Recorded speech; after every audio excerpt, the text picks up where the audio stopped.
Hi, I live in a science fiction film now. Roll the theme song. Crusher Jones here. While I should talk about how this video is about optimizing your workspace or minimizing clutter or clearing out messes so I can focus on getting some of that sweet adulting clout, I'd rather cut to the chase. Here's why and how I turned my office space into a scene from the movie Tron. Take that, Marie Kondo. I work a lot, and now that I have dedicated space for working, I've been a productivity machine. It's been awesome. And when I want to stop working, easy enough. I leave the room. That's what the room is for. Work. Well, that and whatever the cat wants. It's her house, I just live in it. Anyway, pretty much nothing else happens here, and I love it. Since the pandemic means I don't have access to my office space, and God knows what's growing in there by now, I've had to find a way to establish boundaries, and it turns out having a second room on a second floor with an awesome view and nobody else in my immediate vicinity has me churning out the hits and getting a lot of stuff done while still getting some time to relax and do stuff like making videos and whatever else. But the thing about clutter is that it sneaks up on you. Of course, I've gone ahead and started getting clutter up here too. It's such a simple thing, and it always starts so innocently. A box here, a book there. Next thing you know, you're on Hoarders fighting off people with a crowbar while trying to save your popsicle stick collection. So I decided that if I'm only going to work in this one place, then whatever I'm using in this room has to be something I'm using now. Or as the cat says, something I'm using meow. Thank you, like and subscribe. You get in my face with that, I'll beat your goddamn ass, you son of a bitch. You piece of shit. Anyway, I took a break today. See another one of my videos if you want some important information on that. And decided to get militant about the room. I started clearing out the odds and sods and just went to town. Since I have another room, it was easy enough, and trust me, it looks like a war zone now, but I'll get to that later.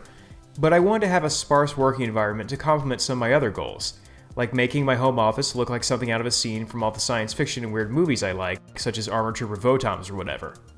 And no, I'm not kidding. We're going for it. Enter Amazon and my own negligible savings. I've been wanting to play around with these LED light strips in my workspace for a minute, and so I ordered some a while back, and I gotta say I thought they were pretty cool.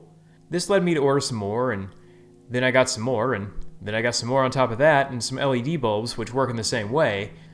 But once I started messing with those, it wasn't long till my office went from an innocuous workspace to a place I prank texted my friends about. And now my family thinks I need severe help, as do my neighbors, who also wonder if I'm remaking The Exorcist in here. The answer is maybe, if you're wondering. My room cleaning was simply a way to say, I've entered the age of living in a cutscene from an early 90s duderific video game. And frankly, I'm okay with it. The process was simple. Get some LED strip lights which come in a weird, super sticky thin tape roll, then place them on the undersides of whatever desk you have around and let it look like some kind of weird Doom machine you click on and off with a remote. While that was fine for my first desk, I wanted to try a new idea today, and so I ordered up another strip to replace a faulty set. And yes, cheap $10 tape strip lights are going to do insane shit like short out, switch up each other's frequencies or shades, or just completely refuse to work in certain colors and ranges you happen to love. And then strung them both under, around, and back up the far side of this desk so it would shine further up the wall. While the corners were a huge pain in the neck, overall the effect was pretty cool, and I ran the lights up one of the desk legs so I wouldn't have to have a controller and power unit running the risk of dragging the tape off the desk due to their weight. Bouncing that light source with the shifting LED face from a clock I had also made the light both less uniform and more balanced, and the shine up the wall was cool too. Too bad the strip seems goofy as well. Damn, I miss blue in this room. I've also got some random puck lights around, which I can use to add extra emphasis to certain areas of the room. Anyway, thinking I could dream bigger, I installed a strip from my window, one that ran off USB. This was a bit trickier, since the way the lights bounce off whatever surfaces means they diffuse into a beam of light, and if you don't plan for it, you can end up with something that looks like Christmas lights instead of the Shinjuku of your dreams. My solution was simple. Pieces of paper bent forward so the light had something to dampen it. Now, it's not a perfect solution, but it's going to do for now, and it looks cool enough. Building on the other lights was this aforementioned bulb, that I placed in my desk lamp, which I keep behind my computer. I actually run this off a power clicker, so I can hit a button and turn it off and mess with other lights or just keep it in a setting I like.